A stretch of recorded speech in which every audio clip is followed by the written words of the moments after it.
नमस्कार दोस्तों, आप देख रहे हैं पॉलिटिकल पंचायत का खास शो जिसका नाम है आज का अखबार। तो चलिए फटाफट खबरों पे नजर डालते हैं। और सबसे पहली खबर है बीकानेर से, जहां बीजेपी प्रेसिडेंट मदन राठौड़ का वसुंधरा राजे पर ऐसा बयान आया कि उसने राजस्थान पॉलिटिक्स और बीजेपी के महकमे में हड़कंप मचा दिया है और बवाल पैदा कर दिया है। दरअसल राजे का बयान जिसमें उन्होंने कहा था मैं अपनी कुर्सी नहीं बचा पाई, उस पर अब मदन राठौड़ ने कबीर के दोहे सुनाकर उस स्टाइल में मदन राठौड़ ने वसुंधरा राजे पर कटाक्ष किया है। क्या कुछ कहा मदन राठौड़ ने, आप भी सुनिए।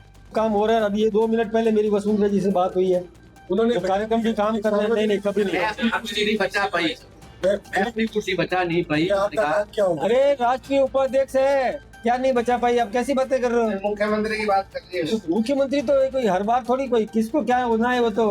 वो कहते हैं ना कि चिट्ठी चोरे कोरे चून की मांगे घी और दाल, मोदी से क्यों झगड़ो करे चिट्ठी का नहीं नाल।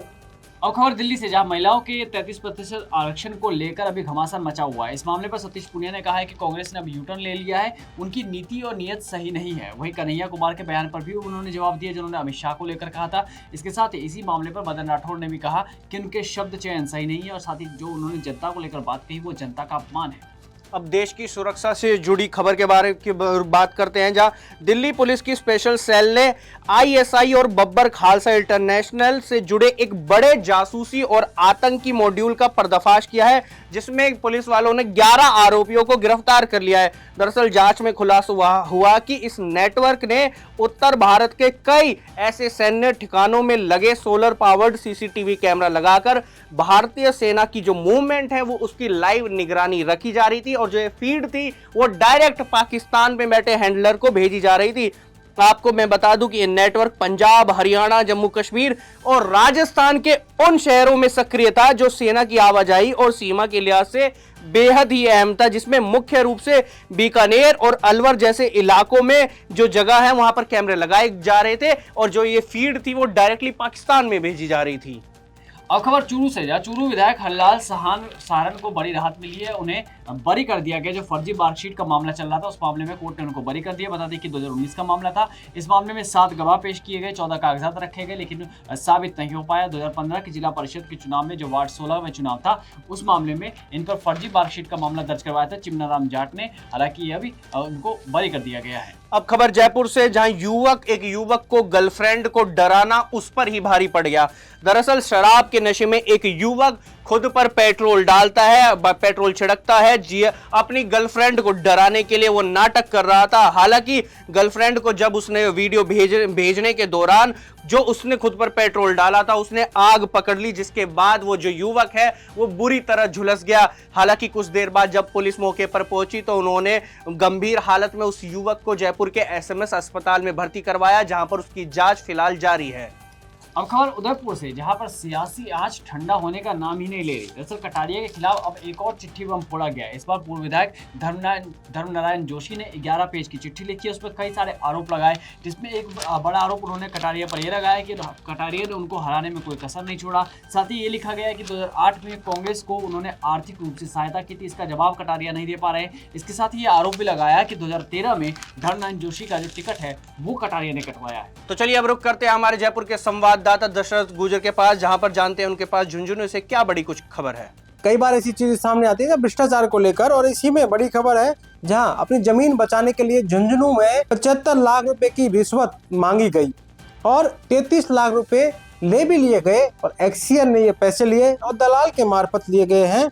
जयपुर में रात 12 बजे कार्रवाई की गई और 2 जो है इन अधिकारियों दलाल को गिरफ्तार भी कर लिया है। इसमें एक्सियन राकेश है और दलाल याकूब हैं, जिनको ये गिरफ्तार किया गया है। सरकारी गाड़ी में घूस लेने आया था दलाल। तो भ्रष्टाचार से बड़ी खबर है, जहां 75 लाख रुपए की रिश्वत को लेकर ये बड़ा मामला सामने आया है और जमीन को बचाने के लिए ये पूरा जो है 75 लाख रुपए तय हुए थे। अब खबर डूंगरपुर से, गर्मी का महीना आ चुका है, ऐसे में वहाँ के जो अधिकारी है, मिस्त्री, उनका दावा बड़ा ही मतलब विचित्र दावा है। देखिए डूंगरपुर में अभी जो सर्वे किया गया उसमें पता चला था कि 1300 से ज़्यादा हैंडपंप खराब है। फिलहाल कुछ को ठीक कर लिया गया, जिसके बाद अब पता चला है कि 775 हैंडपंप खराब है और वहाँ पर 40 मिस्त्री काम कर रहे हैं, जिनका ये कहना है कि वो 10 दिन में ये 775 हैंडपंप को ठीक कर देंगे।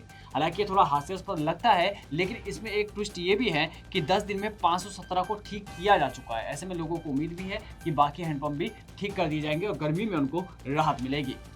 अब इजराइल, ईरान और अमेरिका के जो युद्ध चल रहा है उसको लेकर जो पाकिस्तान की जो राजधानी है इस्लामाबाद, वहां पर अब वार्ता जो है वो दोनों देशों के बीच में होने वाली है, जहां पर अमेरिकी उपराष्ट्रपति जेडी वांस पहुंच चुके हैं। इसके अलावा उससे पहले उन्होंने ईरान को चेताते हुए ये कहा था कि ईरान कोई खेल ना खेले। वहीं दूसरी ओर जो अमेरिका के राष्ट्रपति हैं डोनाल्ड ट्रंप, उनका कहना है कि होर्मुज खोलने का जो वादा है वो जरूर निभाए। वहीं दूसरी ओर ईरान का बयान भी सामने आया, जहां पर उनका कहना है लेबनान हमले वादा खिलाफी, यानी कि लेबनान हमले ने ये वादा खिलाफी जो बता दी है। लेकिन वहीं दो देशों के बीच जो है वो अगर जो ये वार्ता है अगर सफल हो जाती है तो वहीं देखना होगा कि ये आखिरकार ये होर्मुज जो है वो खुल पाएगा या फिर नहीं। खबरों में आगे रुख करेंगे हमारे संवाददाता आरब सिंह के पास, जहां विद्याधर नगर में किस तरह एक लूट को अंजाम दिया गया और पुलिस ने क्या सही एक्शन लिया है, जानिए। देखिए ये खबर विद्याधर नगर विधानसभा के मुरलीपुरा इलाके से है, जहां पर इनकम टैक्स का डर दिखाकर एक व्यक्ति से आरोपियों ने करीब 90 लाख रुपए की ठगी कर ली और उसके बाद वहां से फरार हो गए। जिसके बाद पीड़ित ने लगभग अपने सहयोगी की मदद से 15 दिन तक जांच शुरू करी, पूछताछ करी, जो है आसपास में तलाशना शुरू किया, लेकिन जो आरोपी थे वो कहीं भी नहीं मिल पाए। अंत में थक हार कर जो है पीड़ित मुरलीपुरा इलाके के जो थाना है स्थानीय वहां पहुंचा और उसके बाद में उसने आपबीती बताई, रिपोर्ट दर्ज कराई। उसके बाद मुरलीपुरा पुलिस ने जो है जांच पड़ताल शुरू करी और उसके बाद में एक रोड मैप तैयार किया। करीब 7 दिनों के भीतर जो है लगभग करीब 120 सीसीटीवी खंगाले गए, जिसके बाद में कई अंत में जो है पुलिस ने रोड मैप तैयार करने के बाद में आरोपियों को पकड़ा। अब खबर बिहार से, जहां सुशासन बाबू ने हासिल की अनोखी उपलब्धि। जी हां, आपको बता दूं कि बिहार के मुख्यमंत्री नीतीश कुमार ने शुक्रवार को राज्यसभा की जो सदस्यता है वो शपथ ले ली है। राज्यसभा के सभापति सीपी राधाकृष्णन ने अपने चैम्बर में उनको शपथ दिलाई। इसके साथ ही सुशासन बाबू नीतीश कुमार ने देश के हर विधायी निकाय यानी कि विधानसभा, विधान परिषद, लोकसभा, राज्यसभा में सेवा का जो दुर्लभ गौरव है वो हासिल कर लिया है। खबरों में आगे रुख करेंगे सवाई माधोपुर की। हालांकि ये राजनीति से जुड़ी खबर नहीं है, लेकिन इसने फिर से एक बार प्रश्न चिन्ह लगा दिया है कि आखिर जानवर कौन, इंसान या वाकई जानवर। दरअसल यहाँ पे हुआ ये कि एक बाघ को तकरीबन 20 मिनट तक जो जिप्सी होती है उन्होंने घेर कर रखा। वो बाघ बेचारा वहाँ पर मजबूरन खड़ा रहा, उसे समझ में नहीं आ रहा था कि क्या किया जाए। हालांकि इस मामले में एक्शन भी लिया गया। 3 जो है चालक और 3 जो गाइड है उनको भी फिलहाल वहाँ पे रोक लगा दी गई वहाँ जाने से। लेकिन इस खबर ने, इस वायरल वीडियो ने एक बार फिर से गंभीर सवाल उठा दिए कि आखिर जानवर कौन। अब रुख करते हैं पश्चिम बंगाल के चुनावी माहौल के बारे में, जहां पर खबर है कि पश्चिम बंगाल में ममता दीदी को कहीं ना कहीं जो है अब उनकी कठिनाई है वो बढ़ने वाली है। दरअसल एसआईआर वोटर लिस्ट में ऐसा दावा किया जा रहा है कि जो ममता दीदी के समर्थक थे उनके जो वोटर लिस्ट है नाम ज़्यादा कट चुका है और उसके बाद जो है पश्चिम बंगाल में ममता की कठिनाई बढ़ने वाली है। खबरों में आगे रुख करेंगे, लेकिन उससे पहले जुड़ते हैं जयपुर संवाददाता आरब सिंह के पास, जहां सरकारी स्कूल की किताबों में क्या कुछ घोटाला हो रहा है जिस पर शिक्षा मंत्री का ध्यान भी नहीं है। जरा देखिए। देखिए राजस्थान में भले ही सरकारी स्कूलों के अंदर राष्ट्रीय शैक्षिक अनुसंधान और परीक्षण परिषद यानी एनसीईआरटी की किताबों की सप्लाई भले ही पूरी नहीं हो पाई हो, लेकिन मार्केट में एनसीईआरटी के जैसे ही हूबहू कुछ बुक सेलर्स के पास जो है किताबें धड़ल्ले से बेची जा रही हैं और जो है पैकेट कॉपी भी इनके जैसे ही बेची जा रही है। चौंकाने वाली बात यह है कि इसमें जो सामग्री छपी है वो बिल्कुल हूबहू एनसीईआरटी के जैसे ही छपी हुई है। हालात ऐसे हैं कि जो ओरिजिनल किताबें हैं वो मार्केट से गायब हैं और यही किताबें जो कॉपी किताबें हैं जो धड़ल्ले से स्टूडेंट्स को बेची जा रही हैं।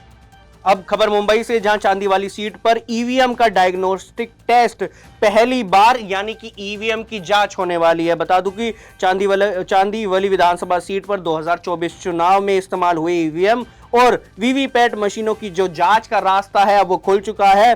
बॉम्बे हाईकोर्ट की मंजूरी के बाद 16 अप्रैल से बोरीवली ईस्ट में इन मशीनों का जो डायग्नोस्टिक टेस्ट है वो शुरू किया जाएगा। आपको बता दूं कि जो कांग्रेस के उम्मीदवार थे नसीम खान, उनकी याचिका पर ये जो जांच है वो की गई थी और उन्होंने इसके लिए शुल्क भी भर दिया था। हालांकि इसमें जो अड़चन आ रही थी वो कोर्ट का फैसला था, लेकिन अब कोर्ट ने भी वो जो रास्ता है वो साफ कर दिया है। यानी कि पहली बार अब जो है ईवीएम की जांच हो रही है, जो कि एक बहुत बड़ी खबर है।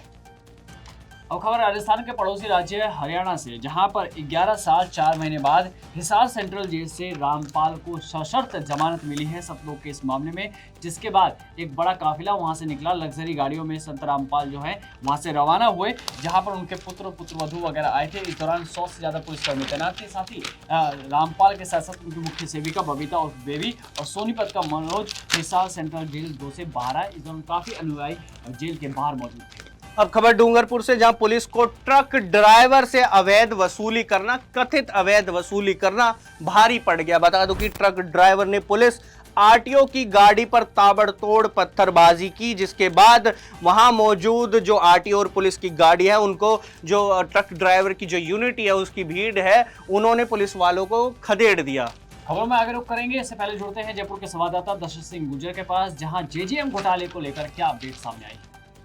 देखिए, बड़ी खबर की बात कर रहे हैं तो बड़ी खबर आज जेजेएम घोटाले को लेकर है। जहाँ पूर्व आईएएस सुबोध अग्रवाल को गिरफ्तार कर कोर्ट में पेश किया गया और इसमें 50 अधिकारी, नेता और पीएचडी के जो इंजीनियर है वो रडार पर है।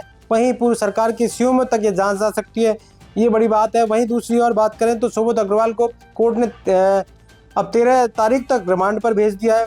5 एडिशनल और 125 सवाल यहाँ इस पूरे मामले में कोर्ट में पूछे गए हैं। फिलहाल जांच चल रही है और जांच में क्या कुछ निकल के आता है ये बड़ी बात है। 960 करोड़ का ये पूरा घोटाला है और कहीं ना कहीं जो फर्जी फर्म है उनको ये फर्जी तरीके से जिस तरह से पूरे टेंडर दिए गए उसको लेकर तमाम जांचें यहाँ पर चल रही हैं। तो चलिए आज की खबरों में बस इतना ही, कल फिर आपसे होंगे रूबरू, तब तक के लिए नमस्कार।